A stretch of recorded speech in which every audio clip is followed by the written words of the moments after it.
선하트. 안녕하십니까, 장동준입니다. 이번 시간 우리 구원법 초스피드 우리 압축 특강 진행하고 있고 벌써 3교시가 되겠습니다. 이 선하트, 손하트 날려달라고 해가지고 이렇게 처음에 이렇게 할 뻔했습니다. 이거 봤죠? 자자자자자자자자. 자, 그러면 우리 3교시 시작하는데요. 벌써 또 많은 친구들이, 저는 개인적으로 좀 걱정했어요. 3교시는 좀 걱정했습니다. 중세국어도 좀 있고, 그 다음에 이제 시간이 벌써 이제 한 11시쯤 됐잖아요. 그러니까 벌써 밥 먹으러 가는 친구들이 혹시 있을 것 같아서, 왜냐면 우리가 되게 일찍 시작했잖아요. 그죠? 수업을. 그래서 지금쯤 이제 밥 먹으러 지금 여기저기 가고 있을 거라고 생각해서 걱정했는데, 아직까지도 이렇게 더 2교시 때보다 더 많은 친구들이 지금 들어와서 이렇게 이야기를 나누고 있는 모습을 보니까 감격도 감격스럽습니다. 자, 그럼 이제 3교시도 역시 이제 우리 이벤트 퀴즈 진행하는데요. 지난 시간에 우리 2교시 때 그 이벤트 퀴즈 정답은 이제 전성어미였습니다. 뺑덕어미 아니고요, 전성어미였어요. 네, 뺑덕어미 아닙니다. 그러면 이번 시간도 우리 이제 그 이벤트 퀴즈에 대한 얘기를 좀 할게요. 왜냐면 3교시 때 처음 들어온 친구들도 있을 거 아니에요. 그래서 3교시 때도 우리 이벤트 퀴즈와 선물이 있습니다. 자, 그러면 짜자자자잔. 자, 보이시죠? 보이시지요? 자, 펭수 쇼핑백에 지금 선물이 가득한데요.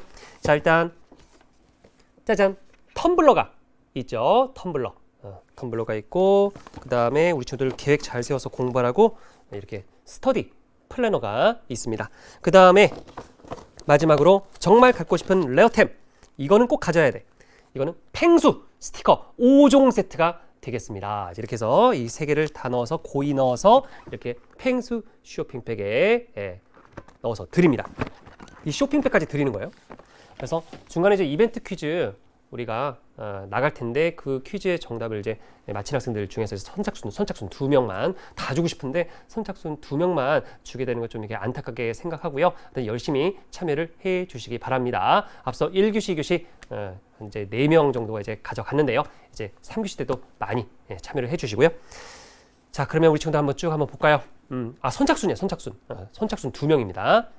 그래서 열심히 잘 해 주시고요.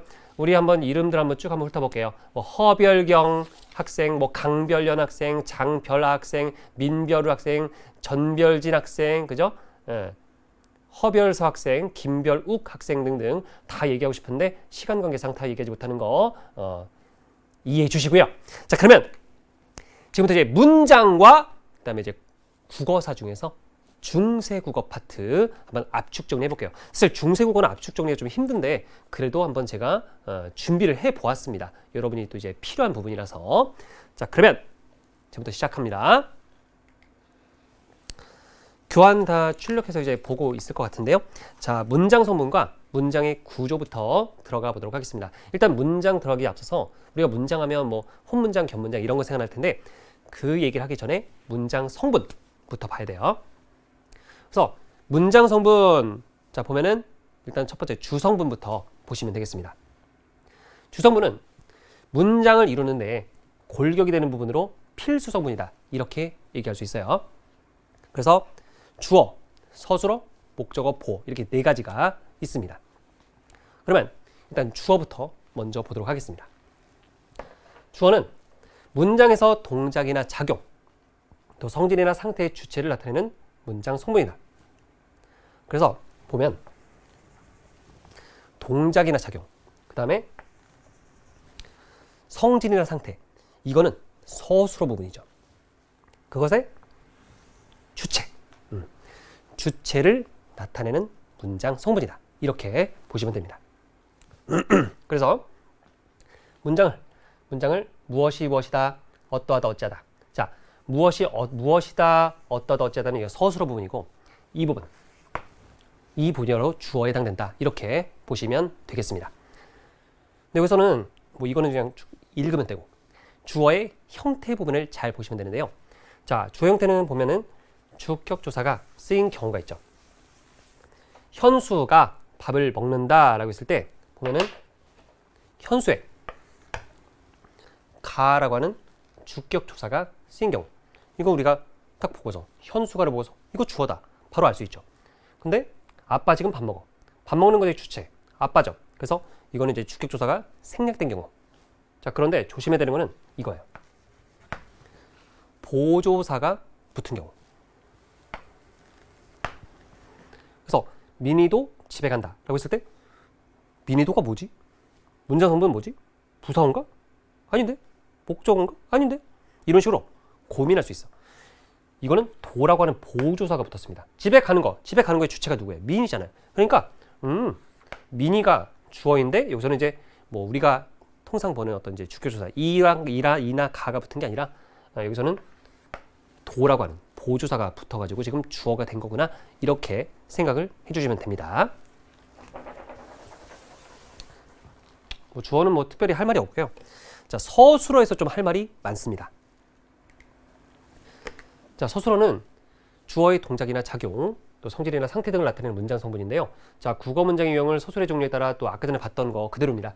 무엇이 무엇이다, 어떠하다, 어찌하다로 나타낼 때 바로 이 부분에 해당된다. 무엇이다, 어떠하다, 어찌하다에 해당한다. 뭐 이거는 그냥 쭉 읽으면 다 아는 얘기들이고. 자, 서술의 형태도 보면은 그냥 뭐 체언 플러스 서술격 조사 형태, 학생 플러스 이다. 그렇죠? 그 다음에 형용사, 예쁘다, 동사, 빛난다 이렇게 있습니다. 근데 이제 서술어에서 문제가 출제될 때 잘 보면은요, 기출을 보면은 무엇을 많이 건드리느냐? 바로 서술어의 자릿수를 많이 건드린다. 자, 이거를 잘 보셔야 됩니다. 자, 그러면 자, 이 부분 우리 친구들 주목해 주시기 바랍니다. 자, 서술어의 자릿수. 서술어가 필수적으로 요구하는 문장 성분의 개수가 바로 서술어의 자릿수가 되겠는데요. 자, 한 자리 서술어, 두 자리 서술어, 세 자리 서술어 이렇게 있어요. 그러면 한 자리 서술어는 뭐냐? 자, 바로 서술어가 나는 이건 꼭 필요해. 하나는 꼭 있어야 돼. 이런 얘기인데 주어예요. 주어밖에 없어요. 그래서 주어만을 필수적으로 요구하는 서술어다. 그래서 예쁘다 같은 게 이제 대표적이에요. 꽃이 예쁘다. 예쁘다 같은 경우는 그냥 주어만 있으면 돼. 꽃이처럼 꽃이 예쁘다. 실제로 시험에 잘 나오는 부분은 한 자리 서술어보다는 두 자리나 세 자리죠. 나오게 되면 한 자리는 너무 간단하잖아. 그러니까 두 자리나 세 자리를 잘 보셔야 되는데 두 자리는 서술어가 두 개의 문장 성분을 요구하는 거예요. 나는 두 개는 꼭 있어야 돼. 이렇게. 그래서 어떤 거냐면 주어 이외의 목적어, 보어, 부사어 중에 하나를 필수적으로 요구하는 서술어다. 그래서 어떤 경우가 있겠어요? 경우의 수를 보면은 이렇게. 자, 주어, 목적어 두 개를 필요로 하는 경우. 그 다음에 또 주어, 보어를 필요로 하는 경우. 그 다음에 또 주어, 부사어를 필요로 하는 경우. 이렇게 세 가지 경우가 있음을 확인할 수 있죠. 그죠? 다시 한번. 두 자리 서술어는 주어, 목적어 이 두 가지를 필요로 하는 거, 또 주어, 보어를 필요로 하는 거, 주어, 부사어를 필요로 하는 게 있다. 그래서 하나씩 예문을 넣어놨습니다. 자, 강아지가 꼬리를 흔든다. 강아지 다들 좋아하시나요? 저도 좋아합니다. 하지만 집에서 못 키우게 해요. 너무나 억울합니다. 키우고 싶어요. 강아지가 꼬리를 흔든다. 그러면 여기서는 흔든다. 이게 이 서술어가 지금 주어와 목적어를 필요로 합니다. 그래서 만약에 목적어가 누락되면 말이 안 돼요. 강아지가 흔든다. 그 뭐에 대한 게 들어가야 돼요. 그래서 이 서술어는 두 자리 서술어예요. 주어와 목적어를 필요로 하는 서술어다. 지금 되다는 이제 좀 이따 보어를 볼 때 볼 건데, 자, 되다, 아니다. 자, 이런 게 나오면은 이제 앞에 주어를 제외한 이 나머지 부분이 이제 보어거든요. 그래서 이 되다는 주어와 보어를 두 가지를 필요로 하는 거고. 좋다는 지금 보면 우엉은 고혈압에 좋다라고 되어 있는데, 자, 주어와 부사어, 그죠? 부사를 필요로 해. 우엉은 좋다. 어디에? 그 어디에가 들어가줘야 돼. 근데 여기서 중요한 거. 부사어는요, 분명히 주성분이 아니었잖아요. 근데 이럴 때는 자, 잘 보세요. 고혈압에 이거 뭐라고 하죠? 자, 지금 여러분께 한번 질문 한번 던져볼게요. 이 고혈압에가 부사어잖아요. 근데 이렇게 좋다가 반드시 필요로 하는 그런 부사어예요. 그래서 이럴 때, 이때 부사어를 우리가 뭐라고 한다? 자, 여러분들 반응 한번 볼게요. 뭐라고 합니까? 자, 그렇지. 나는 포기를 몰라요. 포기를 모르고. 그렇지. 필수부사. 필수적 부사. 그죠?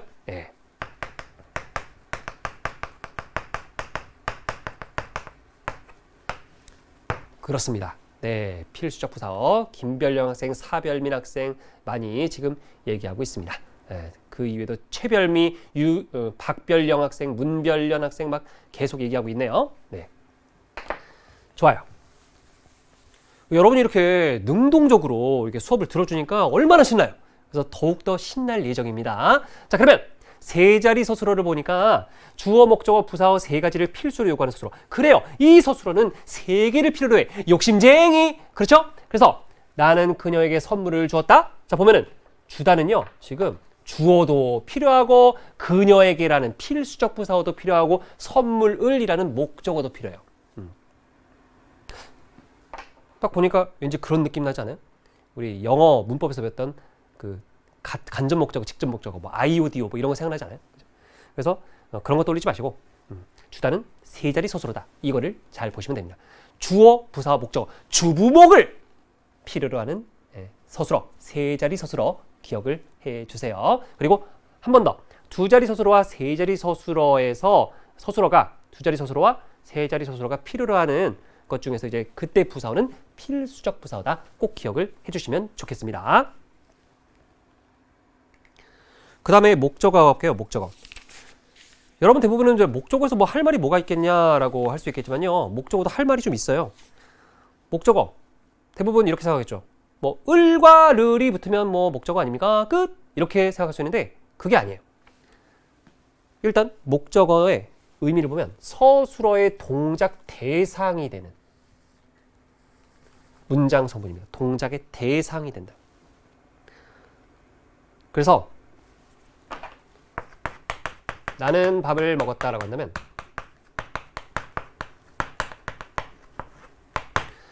먹다의 주체는 나죠. 그 다음에 그럼 먹었는데 뭘 먹었지? 그 대상이 뭐예요? 밥이죠. 그러니까 이게 지금 무엇을, 누구를 이런 게 바로 이제 목적어란 말이에요.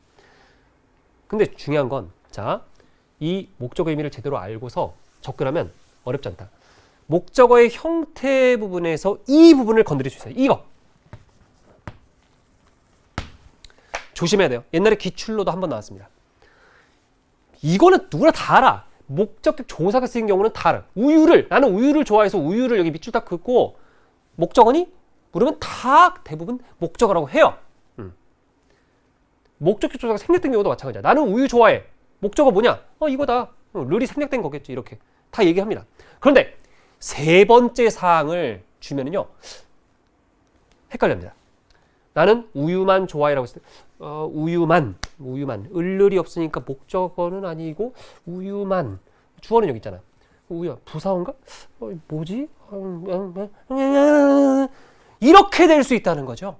근데 우유만 좋아하는 것의 대상이 우유잖아. 그러니까 이거는 을이 안 들어갔을 뿐이지 이거는 보조사 을이 아니고 보조사 많이 들어가서 지금 목적어가 구성된 거야.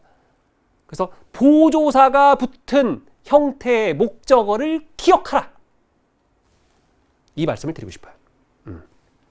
그래서 앞으로 나올 때, 자, 시험 문제에서 만약에 이런 식의 예문이 나오고 이제 밑줄 딱 긋고 이게 목적어다라고 했을 때, 당연히 목적어지. 많이 이거 보조사잖아. 그래서 좋아다의 어떤 동작의 대상, 오케이. 이런 식으로 판단할 수 있어야 한다 그런 얘기예요. 을을이 없다고 해가지고 목적어가 아니다 이렇게 판단하지 마시고. 이해되십니까? 좋아요. 자, 아직까지는 계속 학생들이 있네요. 점점 뭔가 이렇게 밥 먹으러 지금 빠질 것 같았는데 아직까지도 계속 있는 걸 보니까 참 신기합니다. 지금 뭐 먹으면서 듣고 있는 거죠? 네. 간식 먹으면서 들어도 돼요.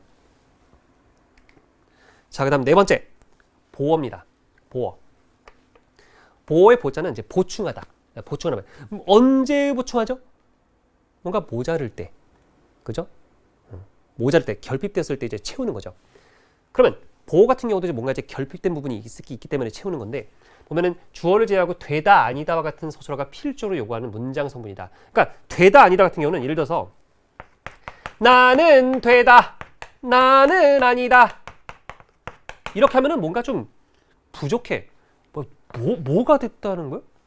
뭐가 아니다라고 하는 거지? 이거. 이게 비었잖아. 여기에 들어가는 게 이제 보다 그런 얘기예요. 물론 이제 되다라고는 잘 안 쓰고 나는 되었다 뭐 이런 식으로 많이 나오죠. 자, 그래서 주어를 제외하고 되다 아니다 이걸 잘 기억해야 돼. 되다 아니다. 되다 아니다 하면 이제 보호 생각을 잘 하셔야 돼요. 그래서 되다 아니다. 서술어가 이게 나오면 이제 긴장해야 됩니다. 그리고 되다 같은 경우는 이제 되었다의 형태로 많이 출제가 돼요. 그래서 보면 자 보호의 형태를 보면 보격조사. 근데 보격조사는 이가요. 이가. 이런 게 있는데 이때 이걸 딱 보고서 왜 주격조사가 또 나왔어? 이렇게 생각하면 안 되고요. 이때는 아니야, 아니다가 또 이제 변형된 아니야가 나왔죠. 그래서 이거는 앞에 있는 건 보어예요. 그래서 나는 대학생이 아니야 했을 때 이 대학생 이 부분을 보고서 보어라고 생각해 주시면 되는 것이고 보격조사가 생략된 경우도 있어요. 대학생 아니야. 또 보조사가 붙은 경우도 있습니다. 나는 대학생은 아니야. 이런 식으로 보조사가 붙으면 약간 이제 난도가 예문의 난도가 높아지기 때문에 조심해 주셔야 되고요. 근데 여기서 저는 이제 이 부분을 좀 조심하라고 얘기하고 싶습니다. 바로 이거죠. 자, 물이 얼음이 되었다. 물이 얼음이 되었다. 이럴 때는 자, 얼음이가 보어예요. 하지만 물이 얼음으로 되었다. 이렇게 되면은요.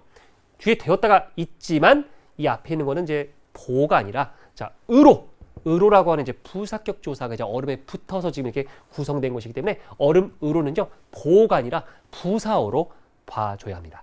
이거 조금 챙겨 두시고요. 그래서 물이 얼음이 되었다의 얼음이는 보어지만은 물이 얼음으로 되었다의 얼음으로는 보호가 아니라 부사어다라고 하는 것을 좀 챙겨 두세요.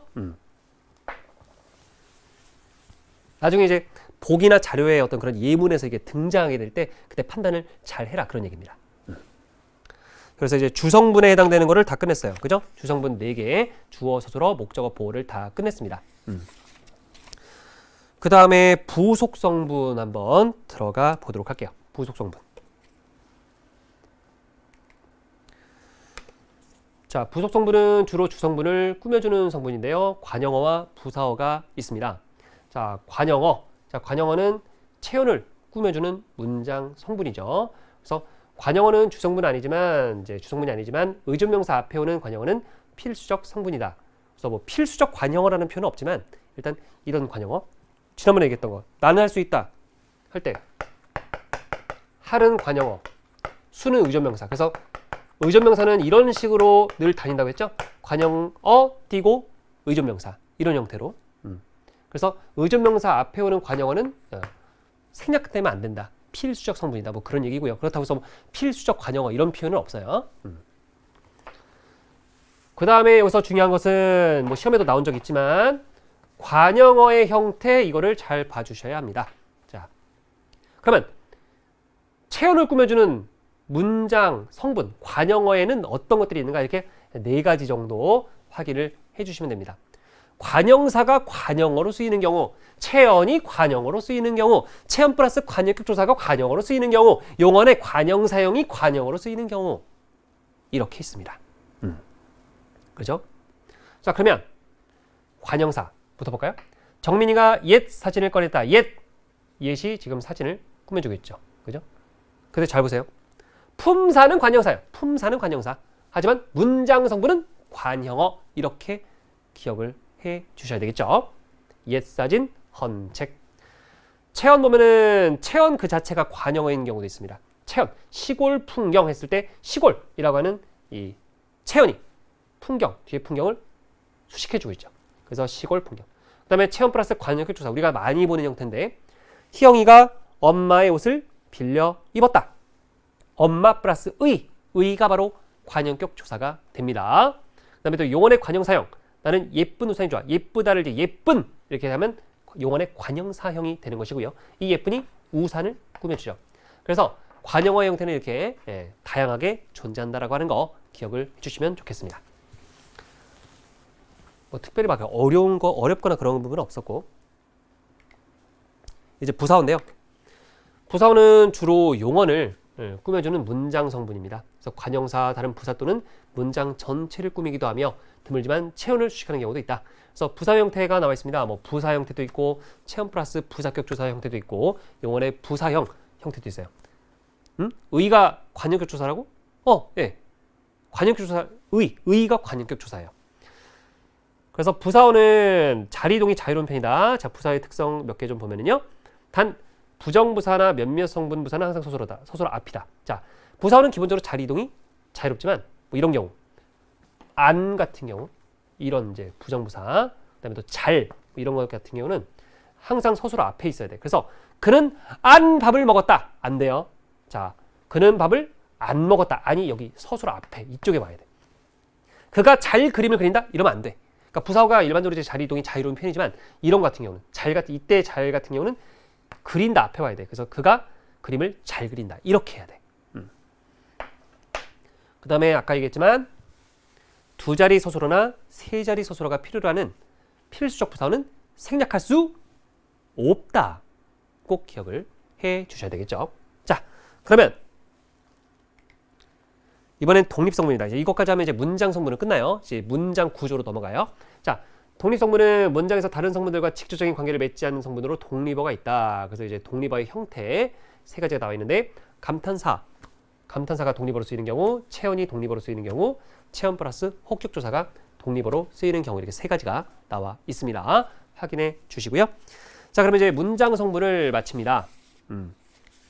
서별은이가 필수적 부사어 생략 안 해요? 안 해요. 네, 필수적 부사어는 반드시 있어야 합니다. 자, 그러면 자, 문장의 구조로 넘어갑니다. 이제 우리 서별은 학생을 이제 중심으로 해서 많은 학생들이 1교시 때부터 쭉 따라오고 있는데요. 정말 대단한 것 같습니다. 이 라이브 특강 이렇게 열심히 들어줄 줄 몰랐고요. 수많은 학생들이 지금 함께 라이브 특강 참여하고 있습니다. 저도 더 열심히 해서 3교시를 잘 마무리해 보도록 하겠습니다. 자, 그러면 문장 구조인데요.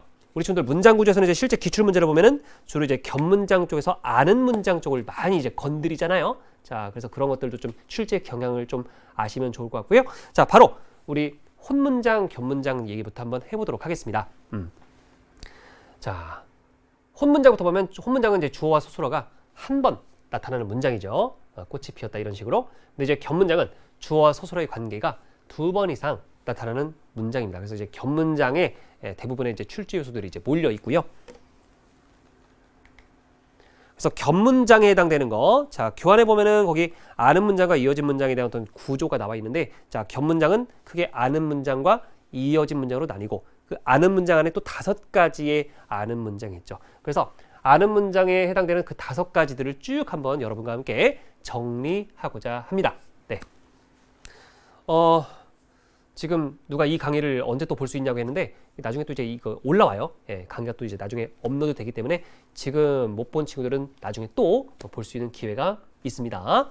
자, 걱정하지 마시고 일단 쭉 이 상황을 즐기시면서 강의를 잘 들으시면 됩니다. 자, 그러면 중세국어는 있다 해. 별비나 중세국어 있다 해요. 사실 저는 학생들의 이름을 이제 진짜 제대로 불러주고 싶은데 지금 개인정보상 가운데 별자를 붙여서 얘기하니까 좀 답답하긴 한데요. 원래 이름을 이렇게 불러줘야 좀 이렇게 재밌는데, 그죠? 별은, 별선, 별민, 별섭, 최별혁 등등. 그러면 우리 아는 문장 첫 번째 명사절을 가진 아는 문장 들어가 보도록 하겠습니다. 명사처럼 문장에서 다양한 기능, 주어, 목적어, 부사어 등 이런 다양한 기능하는 절을 안고 있는 문장인데요. 자, 명사절은 격조사와 결합하는 경우도 있고 그렇지 않은 경우도 있어요. 그래서 중요하죠, 이거. 명사절은요, 명사형어미 미음, 음이나 자 혹은 기가 결합하여 이루어집니다. 여기서 중요한 거, 자, 명사절 이런 걸 우리가 뭐라 하죠? 명사절.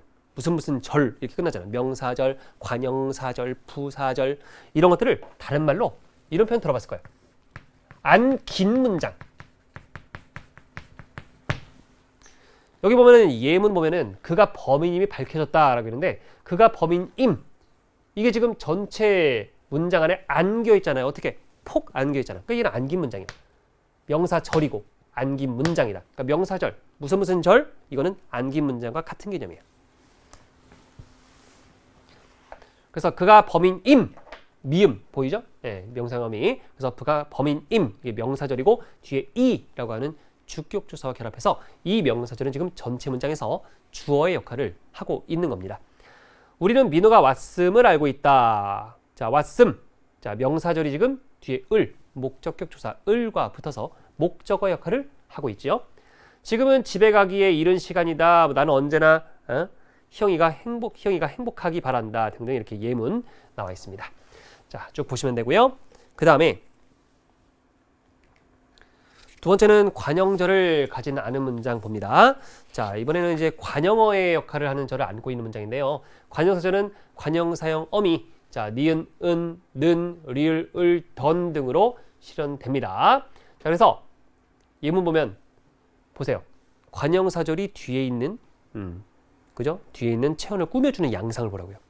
누가 오느니 누구를 꾸며주고 있어요? 소리를 꾸며주고 있죠. 내일 하리 누구를 꾸며주고 있어요? 이를 꾸며주고 있고, 내가 입으리 옷을 꾸며주고 있고요. 그 다음에 쥐를 잡은 이게 고양이를 꾸며주고 있고, 어제 읽던 이게 책을 꾸며주고 있죠. 그리고 이것도 잘 보셔야 되죠. 한 문장이 관형절의 형태를 취하여 큰 문장 속으로 들어갈 때 아는 문장과 안긴 문장에서 중복된 부분이 있으면, 자, 아는 문장의 성분이 남고 안긴 문장의 성분이 생략된다. 이것도 되게 중요한 출제 요소가 됩니다. 체크해 두시고요.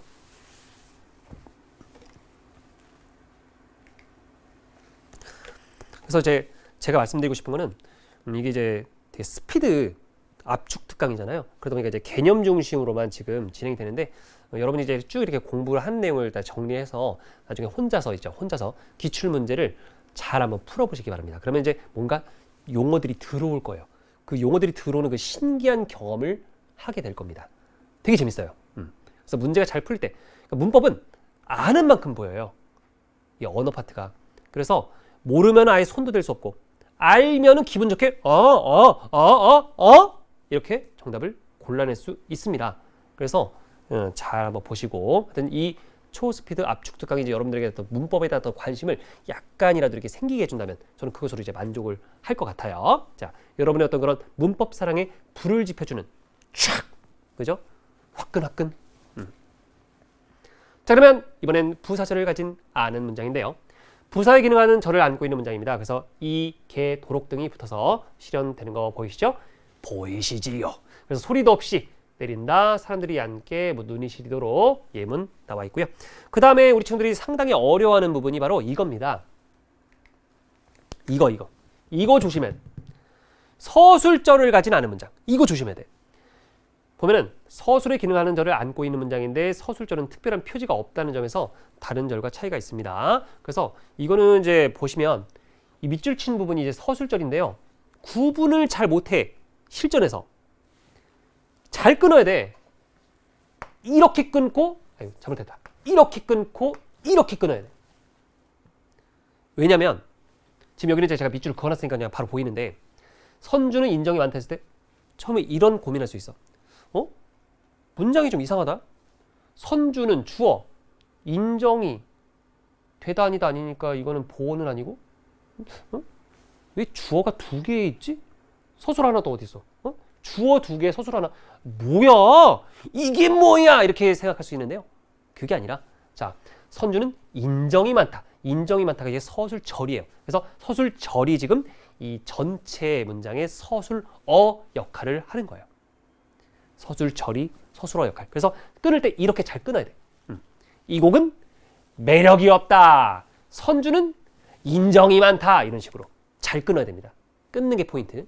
그리고 요즘에는 이제 이렇게 중간에 이 서술절 중간에 또 다른 요소가 들어가가지고 우리의 눈을 현혹시키는 경우가 또 이제 간혹 있어서 주의를 요합니다.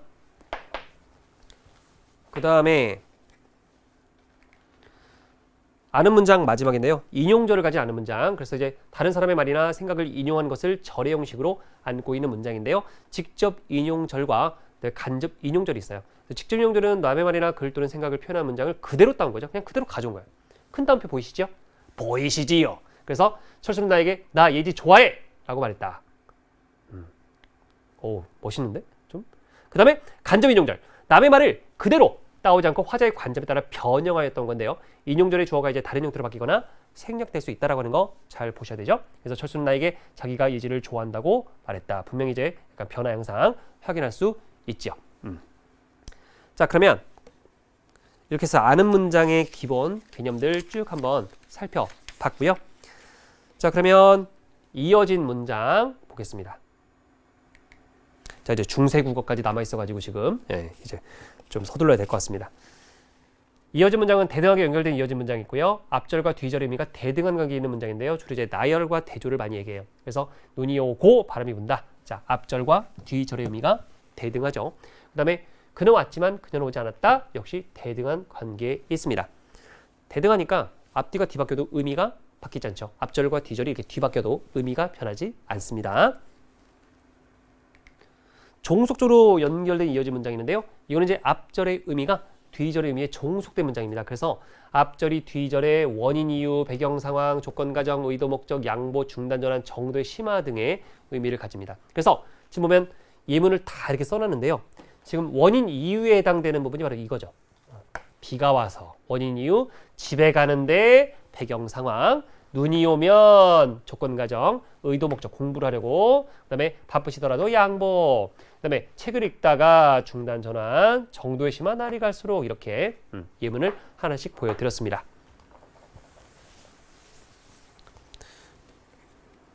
그 다음에 자 드디어 중세국어로 하는데요. 중세국어 가기 전에 이벤트 퀴즈 들어갑니다. 자, 물이 얼음으로 되었다 해서 얼음으로의 문장 성분은 무엇인가? 지금 바로 선착순 2명입니다. 자, 이벤트 퀴즈. 자, 조금 이따가 선착순 2명 명단 공개하도록 하겠습니다. 자, 그러면 우리 중세국어로 넘어가 보도록 하겠습니다. 지금 이벤트 퀴즈만을 기다리고 지금 있는 거 다 알고 있어요. 그래서 이벤트 퀴즈 지금 딱 제가 드린 겁니다. 자, 그러면 중세국어 바로 이어서 들어갑니다. 이제 시간이 얼마 남지 않았죠. 이제 배고파가지고 지금 중세국어고 뭐고 지금 빨리 밥 먹으러 가고 싶다 이렇게 생각하는 친구들도 있을 것 같은데요. 자, 중세어까지 딱 들으면 밥맛이 아주 좋을 거예요. 자, 그러면 바로 중세국어 들어가는데 우리 친구들 많이 걱정하고 있는 그런 부분이죠.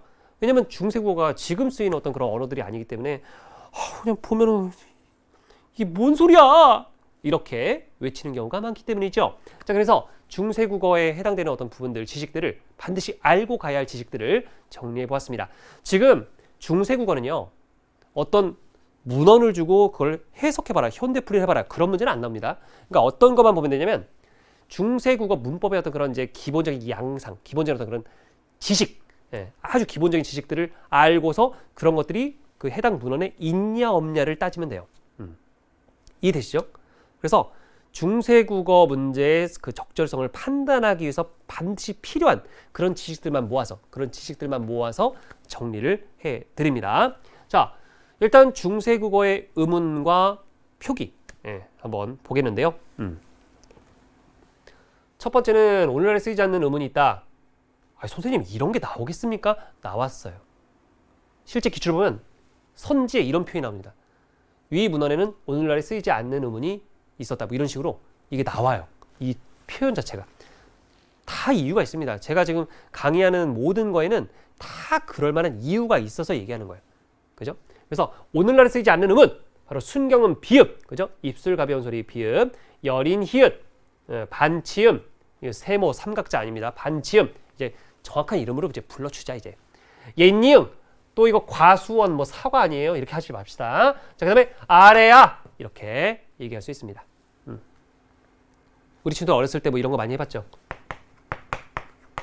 아빠 노트북에서 이제 이거 딱 보면 아빠 이거 뭐야? 훈글 뭐야? 훈글? 이런 식으로 얘기했던 기억 있을 겁니다. 한글이죠. 그러면 두 번째는 된 소리가 전기 중세국어 시기에 등장하여 점차 발달함. 그래서 뭐 꿈, 딸, 뿔 이런 것들이 있고요. 그 다음에 겹자음이 모두 발음되는 어두자음군. 이거 중요하다. 겹자음이 모두 발음되는 어두자음군이 존재했다. 그래서 자 보시면은 지금 뜻과 꿀, 이건 이제 의미고요. 자, 예전에는 이렇게 썼다. 이 뜻을 갖다 이런 식으로 썼어요. 부뜻, 부스꿀. 이거 확대해 볼까요, 좀? 이게 꿀. 맛있는 꿀. 허니. 그죠? 좀 징그럽게 생기지 않았어요? 부스꿀. 무슨 벌레같이 생겼어. 근데 어쨌든 이렇게 썼습니다. 부스꿀. 어두자음군이 존재했다. 근데 지금은 현대국어 문법에서는 이제 어두자음군이라는 게 없죠. 어두의 자음군이 오지 않죠. 자음군이라고 한다면 이제 우리 겹받침, 받침으로만 이제 쓰이잖아. 자음군이. 그지? 그 다음에 네 번째는 7개의 단모음과 다양한 이중모음이 존재했다. 쭉 한번 읽어보시면 되고, 다섯 번째는 체험 플러스 조사나 용언 어감 플러스 어미 결합해서 모음조화. 이 모음조화 중요하지. 그럼 제가 여러분께 한번 질문해 볼게요. 자, 중요한 건 아닌데 토끼가 깡총깡총 뛰었다. 깡충깡충 뛰었다. 뭐가 표준어게요? 뭐요?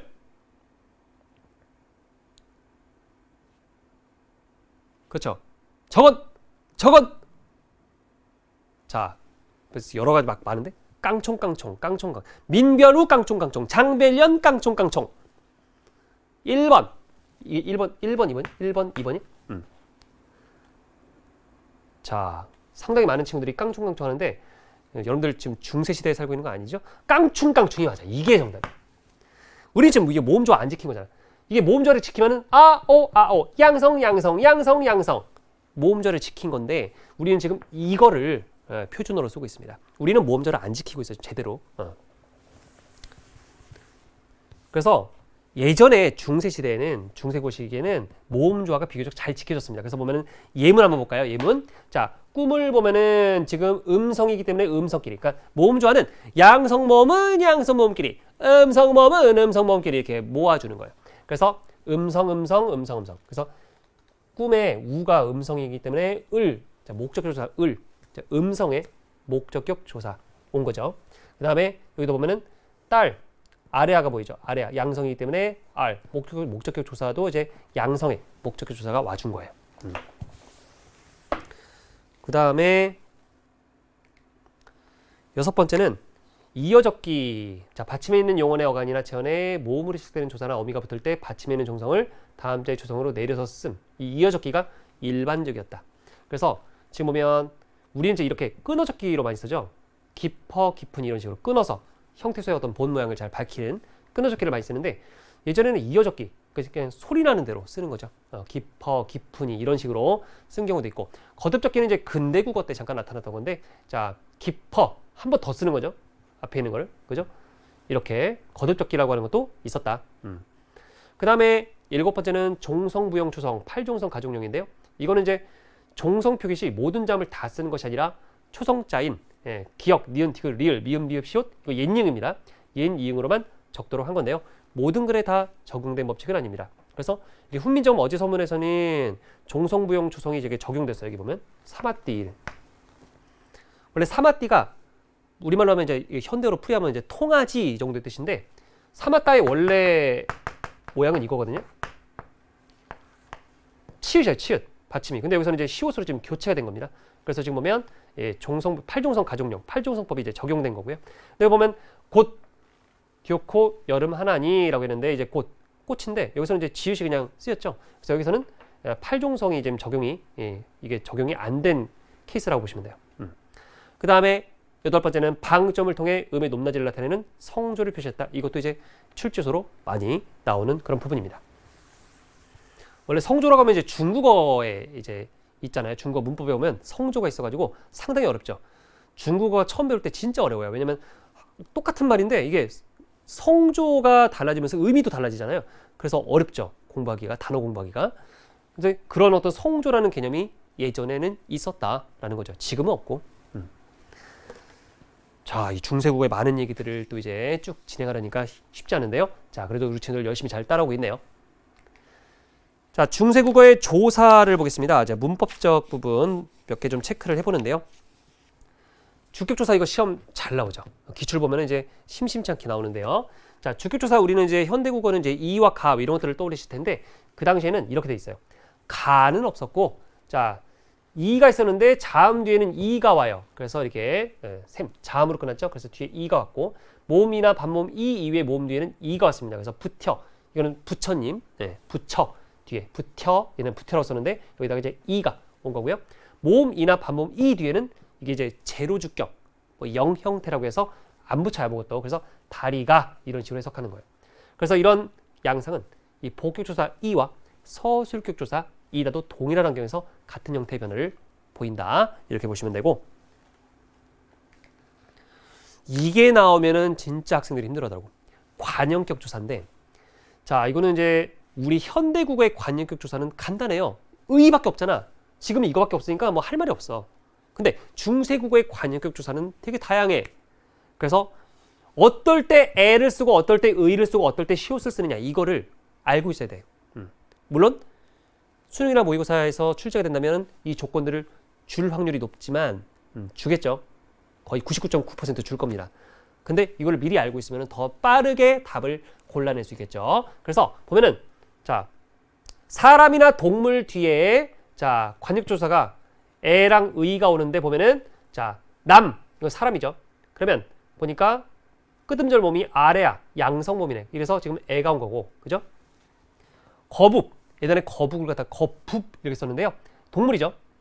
그리고 뒤에 보면 우 이게 우 끄듬절 몸이 음성이에요. 그래서 의가 온 겁니다. 이렇게 보시면 되고 그 다음에 사람이면서 분필가루 사람이면서 높임의 대상 그래서 이때는 양성 음성 상관없이 시옷이 와요. 그래서 대왕 사람이면서 높임의 대상 대왕 대왕의 를 표현할 때 시옷을 썼습니다. 그 다음에 사람이나 동물이 아닌 경우에는 역시 또 시옷을 썼죠. 시옷 나못 나무의 지금은 나무라고 쓰죠. 근데 이제는 나모라고 썼습니다. 그 다음에 자 목적격 조사인데요. 선행체언의 특징 자음으로 끝나고 이제 끄듬절 몸이 또 양성 음성 그러니까 모음 조화를 되게 신경 썼어요 옛날에는. 그래서 앞에 체언이 자음으로 끝나고 끄듬절이 양성으로 끝나면 R 음성으로 끝나면 을 이렇게 했습니다. 예문 확인해 보시고 모음으로 끝날 때는 양성 모음은 랄 음성 모음은 르이었어요. 그래서 이렇게 예문 확인해 보시면 되겠습니다. 그래서 우리가 목적격 조사를 보면 모음 조화의 개념을 우리가 신경을 되게 많이 썼다라고 하는 것을 알 수가 있고 그 다음에 좀 특이한 건데 모음으로 끝나는 체언 뒤에서 랄를 대신에 리을이 사용되게 됐다. 그래서 이렇게 머리 플러스 리을 이렇게 사용되기도 하였습니다. 그 다음에 호흡격 조사도 보면은 호흡격 조사로 높임의 뜻을 나타내는 하가 있었습니다. 그래서 님금하 임금이시여 이렇게 해석이 돼요. 그래서 하 같은 이런 이제 높임의 뜻을 나타내는 호흡격 조사가 있었다. 이것도 시험에 나온 적이 있습니다. 기억해 주시고요. 님금하 그죠? 그래서 또 이거 꼭 알려주면은 학생들이 선생님들한테 선생님 선생하 뭐 이런 식으로 그죠? 활용을 하더라고요. 자, 그 다음에 중세국어의 높임법을 좀 보도록 하겠습니다. 지금 현대국어의 높임법과 마찬가지로 이제 중세국 때도 주체, 객체, 상대 높임법이 다 있었습니다. 그래서 주체 높임법은 이제 문장의 주어가 가리키는 인물이 화자에게 높임의 대상이 될 때 실현되는 높임법인데요. 시와 샤가 있어요. 시는 자음으로 시작하는 어미 앞에서 쓰인 거고 샤는 모음으로 시작하는 어미 앞에서 쓰인 겁니다. 시샤. 그 다음에 객체 높임법은 문장의 목적어나 부사가 가리키는 인물 또는 대상이 조보다 높을 때 실현되는 높임법인데요. 아마 많이 기억나실 겁니다. 삽, 잡, 그 다음에 잡, 삽, 잡, 잡 이런 것들을 기억해내실 거예요. 그래서 거기 교환해 보시면 어떨 때 삽을 쓰고 어떨 때 잡을 쓰는지 어떨 때 잡을 쓰는지를 갖다가 이제 제시했기 때문에 확인을 좀 해 보시고요. 그리고 이제 형태가 이런 것만이 있는 게 아니라 뒤에 자음어미가 왔을 때는 삽잡삽이지만 이제 모음어미가 왔을 때는 이게 순경은 비읍 형태도 있어요. 이렇게 삽, 잡 이제 순경 비읍이죠. 그냥 비읍이 아니라 그 다음에 잡. 그래서 자음어미가 올 때, 자음어미가 뒤에 올 때, 모음어미가 뒤에 올 때 이게 형태가 달라진다라고 하는 거 이것도 챙겨두시면 좋겠습니다. 자, 교환에 아주 자세하게 나와 있으니까 보시면 되겠고요. 그 다음에 상대 높임법은 화자가 청자를 높이거나 낮추는 방법인데요. 주로 종결어미를 통해서 실현되었으나 it과 같은 선언어미를 통해서도 실현되는데요. 실제 기출문제를 보면은 주체랑 객체 여기에 이제 거의 다 몰려 있습니다. 참고해 주시고요. 그 다음 이제 2개가 남았습니다. 네. 자, 여러분이 이런 생각을 하실 것 같아요. 지금 이제 댓글창에서도 지금 보면은 여러 얘기들이 있는데 이런 생각 들잖아요. 이 초스피드 문법 특강을 통해서 문법을 갖다가 완벽하게 다 정리한다 그거보다는 쭉 얘기를 들으면서 그래 이 부분을 좀 더 심도 있게 더 공부를 해야 될 것 같은데 라는 생각이 들 겁니다. 사실은 그걸 노린 거예요. 어떻게 3교시 안에 그죠? 9시부터 시작해서 이제 11시 50분까지 그 짧은 시간 안에 문법의 모든 것을 정확하게 다 완벽하게 정리할 수는 없는 거죠. 하지만 여러분들이 이 강의를 통해서 그래 이 부분에 대해서 내가 좀 더 공부해봐야겠다는 어떤 그런 스스로 공부를 해봐야겠다는 생각이 살짝 든다면 저는 그것만으로도 이 특강은 되게 성공한 것이다. 이렇게 생각이 됩니다. 문법 공부를 하고 싶다는 생각이 들었다! 손 들어보세요. 그렇죠? 그래. 다 지금 공감하고 있죠. 좋아요. 그래서 자, 네 번째 갑니다. 우리 다섯 번째까지 히읗 종성 체언까지 있어요. 자, 중세국어의 판정 의문문과 설명 의문문 구별이 있는데요. 자, 가부, 옳고 그름을 묻는 판정 의문문은 체언 뒤에 바로 의문부조사 가, 아가 붙거나 녀, 려 등의 종결 어미에서 나타납니다. 그래서 끝에 부분의 어떤 표현을 통해서 판정 의문문과 설명 의문문을 구별해낼 수 있는데요. 그래서 이 딸이 너희 종가, 가, 접으면 늙음이 있나녀, 녀, 그리고 가, 녀 확인 가능하고. 그 다음에 그래서 이런 것들은 이제 판정 의문문, 그죠? 판정 의문문이다 이렇게 볼 수 있고, 그 다음에 설명 의문문은 의문사에 대한 대답을 요구하는 설명 의문문은 체언 뒤에 바로 의문부조사 고, 오가 붙거나 녀, 려 등의 종결 어미에서 나타난다. 그래서 이 어떤 사람 고 무슨 말할 니라나 뇨, 고, 뇨 확인 가능하죠. 그래서 설명 의문문의 예문을 보여드렸어요. 자, 마지막으로 히읗 종성 체언인데요.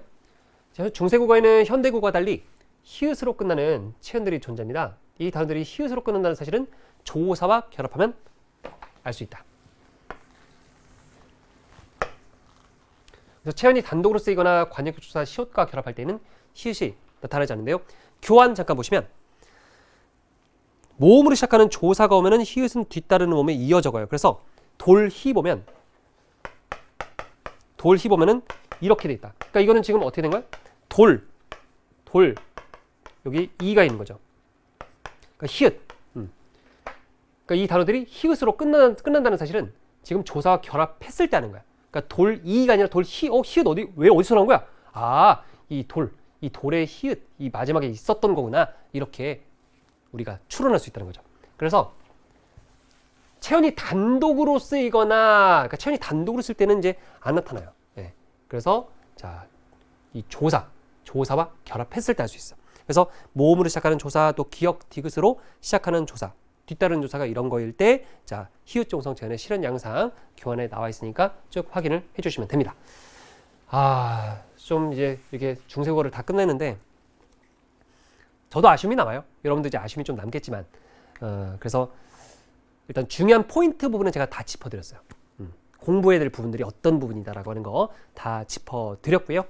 자, 그래서 우리 친구들 어떻게 3교시, 1교시, 2교시, 3교시 쭉 잘 따라와 주셨는데요. 자, 어떻습니까? 그래도 문법의 어떤 전반적인 어떤 그런 체계가 잘 잡힌 것 같죠? 정말 열심히 많은 친구들이 이 강의를 잘 따라와 줘서 감사하다는 말씀을 드리고요. 아까 전에 우리 정답 공개를 해야 되겠죠? 자, 지금 보면 우리 3교시 이벤트 퀴즈 정답자는 바로 민별우, 그 다음에 김별민 학생이 되겠습니다. 그래서 이 학생들은 자, 민별우, 그 다음에 김별민 학생은 EBSI 아이디와 이름을 아래에 나와 있는 주소로 보내주시면 되겠습니다. 축하드립니다. 네. 자, 그러면은 자, 마지막으로 여러분에게 이제 공지를 하나 드려야 되는데요. 아직 이제 EBS 사이트에 이제 공지는 올라 있지 않지만요. 그 초등학교 1학년부터 이제 고등학교 3학년까지 학년별로 이제 라이브 특강 계속 진행될 예정인데요. 저는요, 수요일 3, 4교시 이제 수능 특강 화작원 수업을 이제 진행을 합니다. 참고로 알아두시면 좋을 것 같고, 이제 EBSI 사이트에 또 이제 공지가 될 것입니다. 자, 그러면 우리 친구들 고생 많았고요. 이제 다음에 또 만나볼 기회가 있을 겁니다. 자, 그러면 우리 마무리하고 마치도록 하겠습니다. 자, 힘차게 다 같이 한번 외쳐볼까요? 최후의 승리자는 바로 여러분입니다.